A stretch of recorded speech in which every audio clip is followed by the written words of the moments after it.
So welcome back, guys, to We Talk Boxing, and today I'm going to be talking about an up-and-coming cruiserweight who potentially could make a big difference in the cruiserweight division in terms of his flair, tenacity, and obviously his punching power as well. And that is Aloys Youmbi. Hopefully, I pronounced his name right. Now, this guy currently 8-1, one loss on his record currently to date, and he's got 7 KOs of his own. Now that loss came in his first ever contest as well. That was way back in 2021, where he fought a 4-rounder against the Michael Shozinski.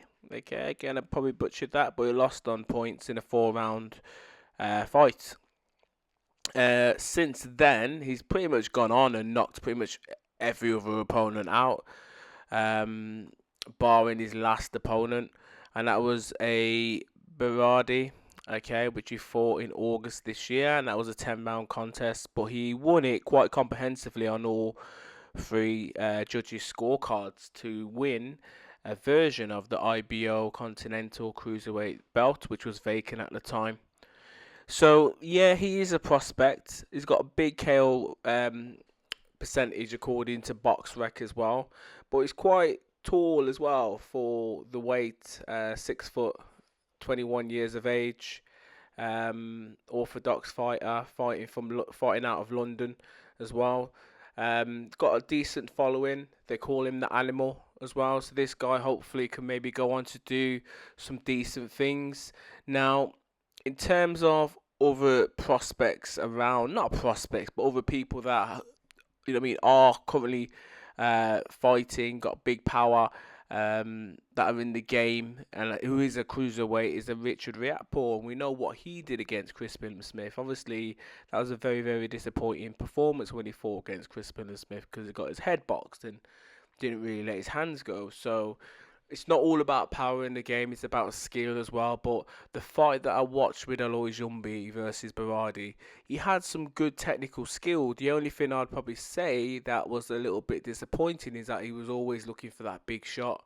And sometimes that, kind of let him down when he was actually, a bit hesitant at times in terms of letting his right hand go because he was just waiting to land that big shot. But he does have some good boxing skills, and hopefully he could continue to develop. He's very brash, he's very out there, so obviously he does believe in his talent, and he does believe that he's going to go on and do some good things in the boxing game, so hopefully he can. Now, his opponent that he is fighting is a guy called Lewis Oakford. I don't know who this guy is, but he's currently 6-1. One loss on his record, won 6 fights, hasn't got any KOs to his name yet. So it screams out that he's not a big puncher. He won his last fight against the Devon Miller, and that was in October this year, and that was on a 10-round unanimous decision. But he lost his fight prior to that, and that was in July against the John Hedges, and that was on a technical decision? I don't even know what that is. Never seen that before. TDU. I don't even know what that is. I need to. I should have probably checked that out beforehand. But anyhow, he lost his fight. I think that's all that matters, really. And that was a Southern Area title.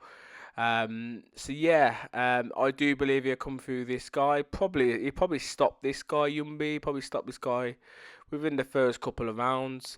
Like, no disrespect to the guy, but yeah. But the thing is, the guy's older than Youmbi. He's 33 years of age, 6'3", so he's taller as well.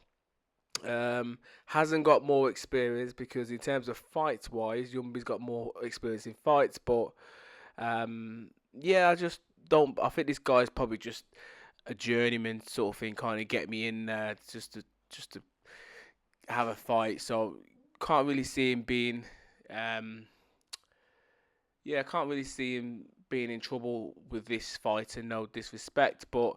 Yeah, hopefully there's some bigger and better fights out there for Youmbi. He's in a cruiserweight division, so the division currently in the British scene is not really blessed with too much talent. Now, according to BoxRec, he's already ranked the 8th best British cruiserweight, which is telling you something because Youmbi hasn't really had that many fights. He's only had 9 fights, and if he's ranked number 8, that just tells you how good the division is. No disrespect, but the people that are above him, you're talking like Chamberlain, Isaac Chamberlain. You got Vidal Riley, Callum Johnson. I don't know what he's doing, if he's still fighting. You got Jack Massey, Chevron Clark, Richard Riakporn, Chris Billam Smith. People that are below, Youmbi. You got Eli Zorro. We know what he did against Apataya. Mikael Lowell as well. Tommy McCarthy, who's decent. He's got a good record, good fighter in himself, but he's probably more on the older side now in terms of he's probably coming towards the end of his career. And then you've got people like Tommy Fletcher as well. I know he is, and he's obviously up and coming as well. So yeah, so there's potential fights there for him. All he needs to do at this stage, he's only 21 years of age, Youmbi, so he just needs to get a lot of experience, keep earning and learning his craft, I should say, and hopefully keep trying to develop, because he does have power, but he just doesn't need to rely on that. Just needs to work on his boxing skills. You guys let me know if you're obviously interested in someone like Aloys Youmbi.